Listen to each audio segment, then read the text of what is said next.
అవును మల్లిక, స్వాతిని నేను వెళ్ళగొట్టడం కాదు, సిద్ధు చేతులతో సిద్ధు స్వాతిని వెళ్ళగొట్టేలా చేస్తాను. టైం లేకపోవటం ఏంటండి? లక్షల డబ్బులు ఇచ్చేటప్పుడు మీ ఇష్టం వచ్చినట్టు చేయకూడదు కదా. మీరు మాత్రం మీ పవర్ని మిస్యూజ్ చేయకండి. కావాలంటే మీరు దాన్ని వెనక్కి తీసేసుకోవచ్చు, నాకే అభ్యంతరం లేదు. నువ్వేంటో నీ వర్క్ ఏంటో చూశాక కూడా అలా మాట్లాడారంటే, అలాంటి కంపెనీలో అలాంటి మనస్తత్వం ఉన్న వాళ్ల కోసం నువ్వింత కష్టపడి పనిచేయడం అవసరమా? చచ్చా, అలా మాట్లాడ కనకయ్య. మంచి వాళ్లకు ఎప్పుడు చెడు జరగదు. నీలాంటి వాళ్ళకి ఎవరైనా సాయం చేస్తారు. లేదమ్మా, నాలాంటి వాళ్ళు సాయం అడిగితే చేయడం కాదు కదా, ముఖం కూడా చాటేస్తారమ్మా. అయ్యో నిజమమ్మా, నా కూతుర్ని బ్రతికించడం కోసం నేను ఎంతమంది గుమ్మాలు ఎక్కి దిగానో, ఎంతమంది ముందు చేతులు చాచానో తెలుసా అమ్మా? ఒక్క పైసా కూడా పుట్టలేదు. అయిన వాళ్ళు కూడా ఆదుకోలేదు. బాగా కలిగిన వాళ్ళు కూడా కానీ కూడా విధించలేదు. కానీ మిమ్మల్ని అడిగిన వెంటనే ఏమీ ఆలోచించకుండా, ఒక్క సంతకం కూడా చేయించకుండా అంత డబ్బు నా చేతుల్లో పోశారు. మీ స్థానంలో మీరు కాకుండా ఇంకెవరైనా ఉంటే మీలా సాయం చేసి ఉండేవారు కాదు. అందుకే మీరు మా పాలెడు దేవతమ్మా. అయ్యో కనకయ్య, లే, ఏంటిది? నువ్వు నా కాళ్ళ మీద పడ్డమేంటి? నేనేం దేవతని కాదు కనకయ్య, మీలాగే మామూలు మనిషిని. మనిషికి మనిషి సాయం చేయటం మానవ ధర్మం. నా ధర్మం నేను పాటించాను, అంతే. ఈ రోజుల్లో న్యాయం ధర్మం ఎవరు చూస్తున్నారు మేడం? డబ్బే చూస్తున్నారు. అలాంటిది నా స్థాయి అంటే చూడకుండా సాయం చేసిన మీరు మాకు దేవత మేడం. ఒక జంతువు ఆపదలో ఉంటే ఇంకొక జంతువు సాయం చేస్తుంది. జ్ఞానం లేని జంతువులే తమ జాతికి సాయం చేస్తే ఎంతో జ్ఞానం సంపాదించిన మనిషి సాటి మనిషికి సాయం చేయటం దైవత్వం ఎలా అవుతుంది కనకయ్య? నేను కష్టంలో ఉన్నప్పుడు నాకొకరు సాయం చేశారు, నువ్వు కష్టంలో ఉన్నప్పుడు నీకొకరు సాయం చేశారు, అంతే.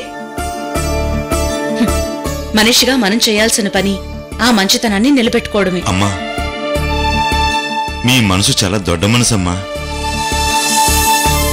మీరు నా కష్టం చూసి డబ్బిచ్చారు, కానీ పెద్దసారి అడిగితే ఎలాగమ్మా?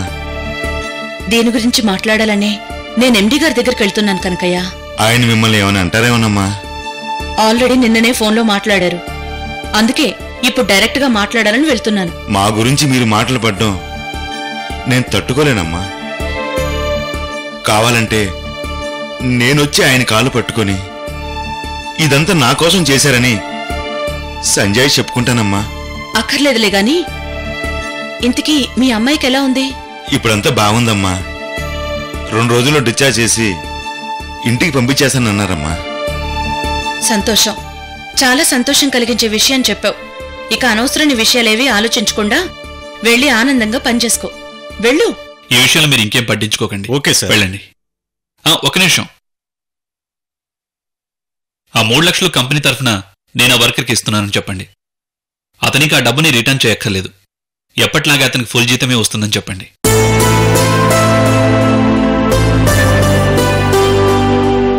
మీరు ఇంకా ఇంకా పెద్దవాళ్ళు కావాలని, ఇంకా బాగా సంపాదించాలని అలా అని ఆ దేవుణ్ణి కోరుకుంటున్నాను sir.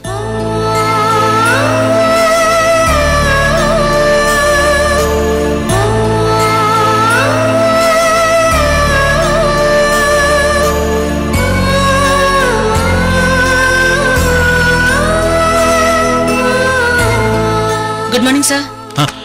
Very good morning madam. అదేంటి సార్, నన్ను చూసి మీరెందుకు లేస్తున్నారు? అంటే మీరు నాకంటే పెద్ద పోస్ట్ లో ఉన్నారు కదా. అలానే ఎవరు చెప్పారు? ఎవరో చెప్పవలసిన అవసరం ఏంటి మేడం? అలాంటిదేం లేదు. ముందు మీరు కూర్చోండి. కూర్చోండి సార్. మేనేజర్ గారు, మన ఎండి గారు క్యాబిన్ లో ఉన్నారా? ఉన్నారు మేడం. లేరు మేడం. ఉన్నారా లేరా? లేరు మేడం. మరి మీరు ఆయన ఛాంబర్ నుంచే వచ్చారు? చూసేశారా? ఆయన ఇప్పుడే బయటకు వెళ్ళిపోతున్నారు. ఆయన ఎండి గారితో మీకు పనేంటి మేడం? ఆయన ఒకసారి కలవాలి. అలాగే. కుదరదు మేనేజర్ గారు. అంటే ఆయన చాలా బిజీగా ఉన్నారు మేడం, ఇప్పుడు కుదరదు. 2 నిమిషాలు మాట్లాడొచ్చేస్తానండి. 2 నిమిషాలు మాట్లాడమే? 2 సెకండ్లు కూడా చూడడం కుదరదు. మేనేజర్ గారు, ఏమైంది సార్ మీకు? నాకేమైందమ్మా? నాకేం కాలేదు. ఎండి గారికే టైం లేదు. పర్వాలేదండి, 2 నిమిషాలే మాట్లాడతాను. మేడం ప్లీజ్ ప్లీజ్ నా మాట వినండి ప్లీజ్ మేడం. అయినా నేను జాయిన్ అయ్యి ఇప్పటి వరకు మన ఎండి గారిని కలవనే లేదు, మాట్లాడలేదు. అది మర్యాద కాదు కదా. పర్లేదు మేడం, ఆయనకు అలాంటి పట్టింపులే లేవు. ఆయనకి పట్టింపు లేదని మనం ఫార్మాలిటీస్ మర్చిపోకూడదు కదా. నేను ఇప్పుడే కలిసి వచ్చేస్తాను. మేడం వద్దు మేడం, ప్లీజ్ నా మాట వినండి మేడం ప్లీజ్. మీరేం కంగారు పడకండి. ఆయన మిమ్మల్ని ఏమీ అనకుండా చూసే బాధ్యత నాది. మేడం మేడం మేడం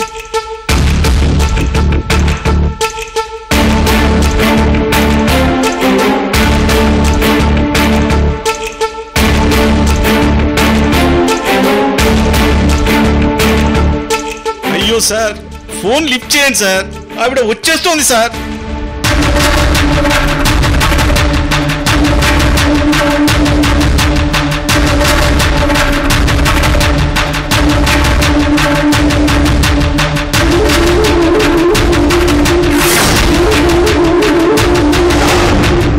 అయ్యో, ఫోన్ ఎత్తాడు గాని వార్నింగ్ ను మాత్రం గట్టిగానే ఇస్తాడు.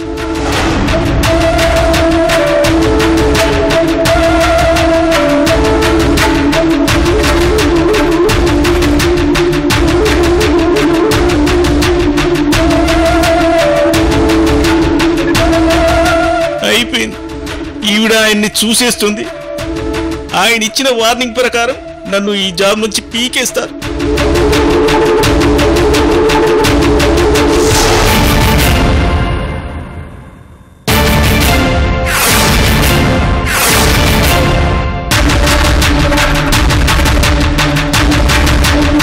లోపల ఏదో గొడవ జరిగే ఉంటుంది.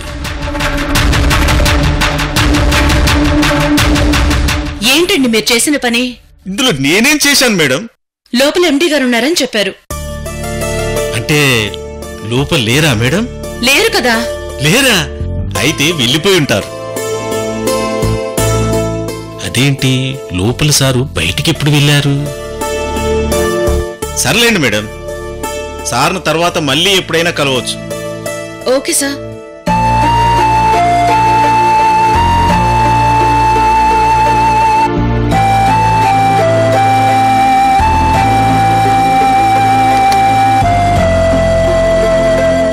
నేను చెప్పాను కదా మేడం, సార్ చాలా బిజీ అని.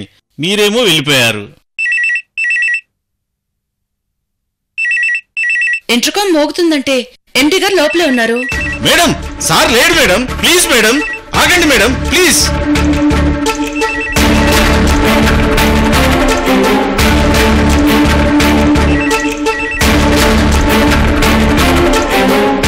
మేనేజర్ ఏంటి ఇంటర్కామ్ వదిలేసి నా సెల్ ఫోన్ కి కాల్ చేస్తున్నారు? హలో సార్, కుంప ముడిగిపోయింది సార్. ఏమైంది? సరోజ గారు మీ ఛాంబర్లోకి వస్తున్నారు sir.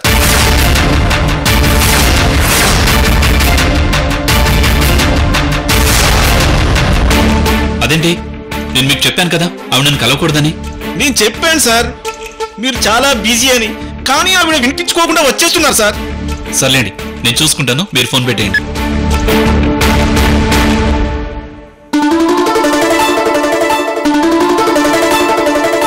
May I come in sir? No, I'm very busy. Please sir, 2 నిమిషాలు మాట్లాడి వెళ్ళిపోతాను. అయినా నేను జాయిన్ అయిన ఇప్పటి వరకు మిమ్మల్ని కలవలేదు సార్. అది మర్యాద కాదు కదా, అందుకే వచ్చాను. ఇప్పుడు కుదరదు, తర్వాత కలుద్దాం. అది కాదు సార్, మీరు కనీసం నా మొహం కూడా చూడలేదు. నా గురించి మీకేం తెలీదు. అయినా చాలా పెద్ద ప్రమోషన్ ఇచ్చారు. తెలిసిన వాళ్ళ గురించి ఏం తెలుసుకుంటాం? నేను మీకు తెలుసా?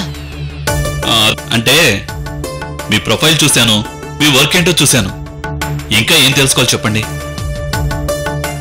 అయినా ఇప్పుడు ఎందుకు వచ్చారు? నాకు ప్రమోషన్ ఇచ్చినందుకు థ్యాంక్స్ చెప్పి వెళ్దామని. ఓకే, చెప్పారు కదా, ప్లీజ్ వెళ్ళండి. సారీ కూడా చెప్పాలి సార్. సారీనా? ఎందుకమ్మా? మీరిచ్చిన పోస్ట్ ని మీకు చెప్పకుండా దుర్వినియోగం చేసినందుకు, మీతో అంత హార్ష్గా మాట్లాడినందుకు. వద్దండి, మీరు కాదు, ఆ విషయంలో నేనే సారీ చెప్పాలి. మీరెందుకు సారీ చెప్పడం? మీకు ఆ డబ్బు మీ ఇష్టం వచ్చినట్టు వాడుకునే అధికారం ఉంది. అయినా నేను గట్టిగా అడిగాను. మీరా అధికారం నాకు ఇచ్చినా నేను మీకు ఖచ్చితంగా చెప్పి చేయాల్సిన అవసరం ఉంది. ఓకే ఓకే, చెప్పేశారు కదా. సో ప్లీజ్ మీరు వెళ్తే నేను నా వర్క్ చేసుకుంటాను. Okay, I'm sorry. మీ పర్మిషన్ లేకుండా మీ టైంని వాడుకున్నాను. It's okay. ఓకే సార్, ఉంటాను సార్.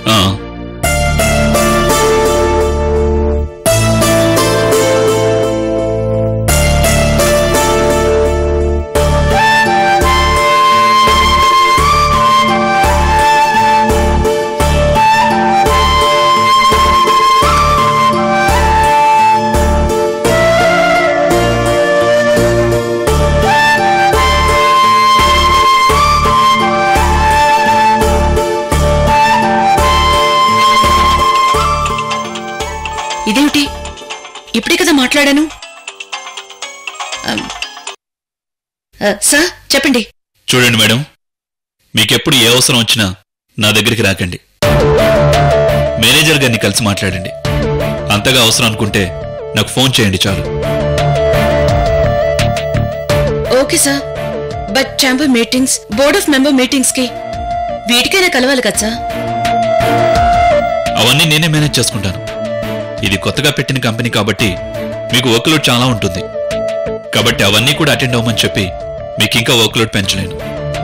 ఏమేం చేయాలో మీకు ఫోన్లోనే చెప్తాను, లేదంటే మేనేజర్ గారికి చెప్పి పంపిస్తాను. ఓకేనా?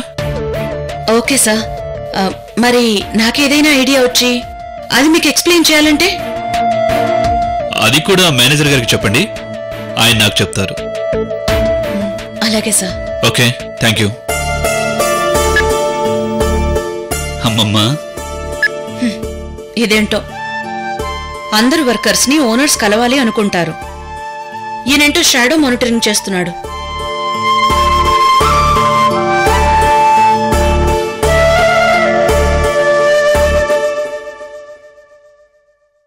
స్వాతి, రెడీనా? రెడీ అండి. పద వెళ్దాం. సిద్ధు, ఎక్కడికి బయలుదేరారు? సినిమాకి. కాసేపు ఆగితే సినిమా కనిపిస్తుంది కదా. అంటే? ఏం లేదు సిద్ధు, సినిమాకి ఇంకా చాలా టైం ఉంది కదా, కాసేపు ఆగి వెళ్ళొచ్చు అంటున్నాను. చూడమ్మ నందిని, నువ్వంటే ఒంటి రాకాసి పిల్లివి కాబట్టి మొగుడు పెళ్లాల మధ్య సరదాలు నీకు తెలీవు. వాళ్ళిద్దరూ మొగుడు పెళ్ళాలు. వాళ్ళిద్దరికీ తీర్చుకోవాలనిపించే సరదాలు, పంచుకోవాలనిపించే సంతోషాలు చాలా ఉంటాయి. వాళ్ళని వెళ్ళని. వెళ్తారులే మావయ్య గారు,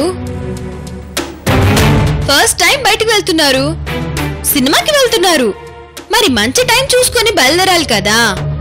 అసలే దుర్ముహూర్తం వచ్చేస్తుంది. నువ్వే ఎదురొచ్చాక దుర్ముహూర్తం వస్తే మాత్రం ఏమవుతుంది నందిని? అవుతుంది స్వాతి, చాలా ప్రాబ్లం అవుతుంది. వెనక ముందు చూసుకోకుండా వెళ్తే ముందు ముందు చాలా ప్రమాదం జరుగుతుంది. అందుకే కాసేపు కూర్చొని మంచి టైం వచ్చాక వెళ్ళండి. అందాక మీకు బోర్ కొట్టకుండా టైం పాస్ అవ్వడం కోసం నేను మిమ్మల్ని కొన్ని క్వశ్చన్స్ అడుగుతాను, దానికి ఆన్సర్ చెప్పండి. ఏంటవి? సిద్ధు, నేనేం క్లాస్ లో టీచర్ని కాదు, నిలబడే నాకు ఆన్సర్స్ చెప్పడానికి. దా, సరదాగా కూర్చొని మాట్లాడుకుందాం. దా దా దా దా, రా రా సిద్ధు, రా కూర్చో. స్వాతి, నిలబడ్డావే, కూర్చో. చెప్పు, ఏం నువ్వు అడిగే క్వశ్చన్స్? ఏం లేదు సిద్ధు, మీ పెళ్ళెప్పుడు జరిగింది?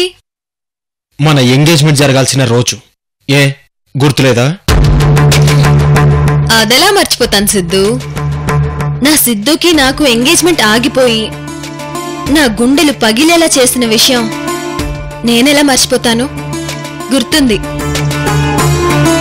కానీ నేను అడిగేది మీ పెళ్లి ఎలా జరిగింది అని. ఏ, ఎప్పుడు ఎవరి పెళ్లి చూడలేదా? చూశాను, కానీ అష్టాదశ వివాహాలున్నాయి అంటే 18 రకాల పద్ధతుల్లో పెళ్లి అన్నమాట. మొన్నే మా పంతులు చెప్పాళ్లే, ఈ అష్టాదశ వివాహాల్లో ఏ పద్ధతిలో పెళ్లి చేసుకున్నారు అని. ఏమ్మా, పద్ధతిగా పెళ్లి చేసుకుని వస్తే ఆశీర్వదించడానికి మాకు లేని డౌట్ నీకెందుకమ్మా? మావయ్య గారు, అసలు పద్ధతి లేకుండా పెళ్లి కూడా కాకుండా కాపురానికి వచ్చేసే ఆడపిల్లలున్న రోజులివి. ఇలాంటి రోజుల్లో మా పెళ్లి ఎలా జరిగిందో తెలుసుకోవాలనే కోరిక ఉండటం కామనే కదా నందిని? అవును స్వాతి, అసలే మొగుడున్న వాళ్ళు కూడా మొగుడిని వదిలేసి మరి రెండో మొగుడు కోసం ఎదురు చూస్తున్న రోజులు కదా. అందుకే మీ పెళ్లి కరెక్ట్ గా జరిగిందో లేదో తెలుసుకుందామని అడుగుతున్నాను. చెప్పు సిద్ధు, మీ పెళ్లి ఎలా జరిగింది? Register marriage.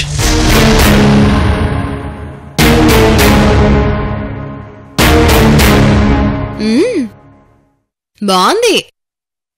ఒక ప్రశ్న, 2 ఆన్సర్లు. అంటే ఒకే పెళ్లి చేసుకున్నారా, లేదంటే మీ ఆన్సర్స్ లాగే వేరువేరుగా పెళ్లి చేసుకొని ఒక్కటై వచ్చారా? ఒకే పెళ్లి 2 రకాలుగా చేసుకున్నాం. ముందు గుళ్ళో దండలు మార్చుకున్నాం, తర్వాత రిజిస్టర్ ఆఫీస్ లో రిజిస్టర్ మ్యారేజ్ చేసుకున్నాం.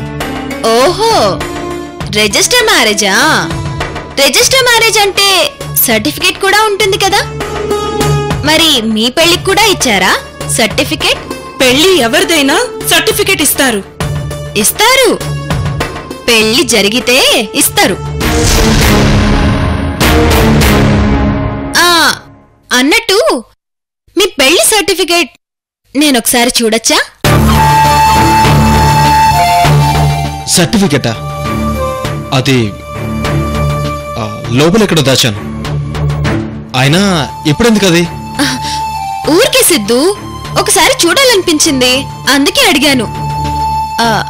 అవును, నీకు స్వాతిని పెళ్లి చేసుకోవాలని ఎందుకు అనిపించింది? అంటే అదే, అసలు నీకు స్వాతికి ఎక్కడ పరిచయమైంది? ఒకరినొకరు ఎక్కడ కలుసుకున్నారు? పెళ్లి చేసుకోవాలని ఎందుకు అనుకున్నారు? అదంతా చెప్పాలంటే ఇప్పుడు టైం సరిపోదు. టైం సరిపోదా, లేకపోతే సరిగ్గా డిస్కస్ చేసుకోలేదా? ఏవండి, మనకు సినిమాకి టైం అవుతుంది, వెళ్దామా? పద వెళ్దాం. సిద్ధు! అయ్యా పంతులు గారు, మీరేంటి ఇలా వచ్చారు? నేనే రమ్మన్నాను సిద్ధు. నువ్వా? ఎందుకు? నీ గురించే సిద్ధు. నా గురించా? అవును సిద్ధు, పాపం నందినికి ఎప్పుడూ నీ గురించే ఆలోచన. నీకెప్పుడు మంచి జరగాలని, నీకు ఏ కీడు జరగకూడదని కోరిక. నువ్వు తనకి దక్కకుండా పోయినా తనకి నీ మీద కోపం లేదు. పైగా ఇప్పుడు నీ మీద ఇంకా ప్రేమ ఎక్కువైంది. పాపం ఆ ప్రేమతో తనకి డౌట్లు ఇంకా ఎక్కువైపోయాయి. అందుకే అవి తీర్చుకోవాలని పంతుల్ని తీసుకురమ్మంది. అవును సిద్ధు, నువ్వు నన్ను పెళ్లి చేసుకోలేదని బాధ ఉన్నా స్వాతిని పెళ్లి చేసుకున్నందుకు చాలా సంతోషంగా ఉంది. ఎందుకంటే నువ్వు చాలా సంతోషంగా ఉన్నావు కదా. కానీ సిద్ధు, నువ్వు పైకి సంతోషంగా కనబడుతున్నా లోపల బాధపడుతున్నావని నాకు తెలుస్తోంది. నీకు పెళ్లి జరిగి ఓ శుభకార్యం జరిగినా శోభనం ఆగి ఓ అశుభకార్యం జరిగింది. నీ కాలుకి పెద్ద దెబ్బ తగిలింది. ఇవన్నీ చూస్తుంటే నాకెందుకో చాలా బాధగా, అనీజీగా, అపశకునంగా అనిపిస్తుంది. అసలు మీ పెళ్లి జరిగింది మంచి టైంలోనా కాదా అని చూపించాలని పంతులు గారిని పిలిపించాను.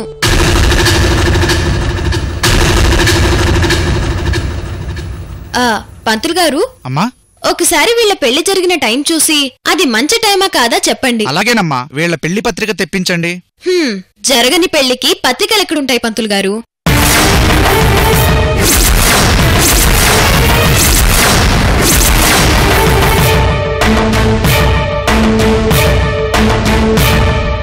జరగని పెళ్ళేంటమ్మా? పెళ్లి జరగకుండా వీళ్ళు దంపతులు ఎలా అయ్యారు? వీళ్ళ శోభనానికి ముహూర్తం ఎలా పెట్టించారు? కంగారు పడకండి పంతులు గారు. పెళ్లి జరగలేదు అంటే పెద్దల సమక్షంలో జరగలేదు అని, అంతేగాని అసలు పెళ్లి కాలేదని కాదు. వాళ్ళకి పెళ్లి కాకపోతే స్వాతి లాంటి పద్ధతి గల పిల్ల కాపురానికి ఎలా వస్తుంది? వాళ్ళకి పెళ్లి రిజిస్టర్ ఆఫీస్లో జరిగింది. అయితే ఆ సర్టిఫికేట్ ఒకసారి తెప్పించండి, దాంట్లో టైం చూసి చెప్తాను. సిద్ధు వెళ్ళు, ఆ సర్టిఫికేట్ తీసుకురా, పంతులు గారు చూస్తారు. ఇప్పుడు ఇవన్నీ ఎందుకు? తర్వాత చూపించచ్చులే, మాకు సినిమాకి టైం అయిపోతుంది. ఏంటి సిద్ధు, నందిని నీ మంచుకూరి పంతులు గారిని పిలిస్తే నువ్వు సినిమా అంటున్నావేంటి? అత్తయ్య గారు, మావయ్య గారు, మీరైనా చెప్పండి. నేను చేసేది మంచి పనే కదా, చెడు కాదు కదా. సిద్ధు, నందిని చేసేది నీకోసమే కదా, వెళ్ళే సర్టిఫికెట్ తీసుకురా.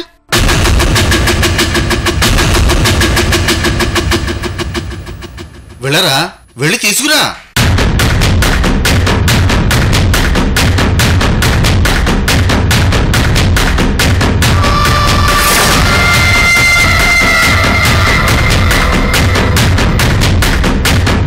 అమ్మా, మీరేమైనా అనుకోండి, ఈ టైంలో పెళ్లి చేసుకున్న వాళ్లలో వరుడికి ఖచ్చితంగా ప్రాణగండం ఉంది. మరి దీనికి పరిష్కారం ఏంటి పంతులు గారు? వీళ్ళిద్దరికీ మళ్ళీ పెళ్లి చేయాలమ్మా.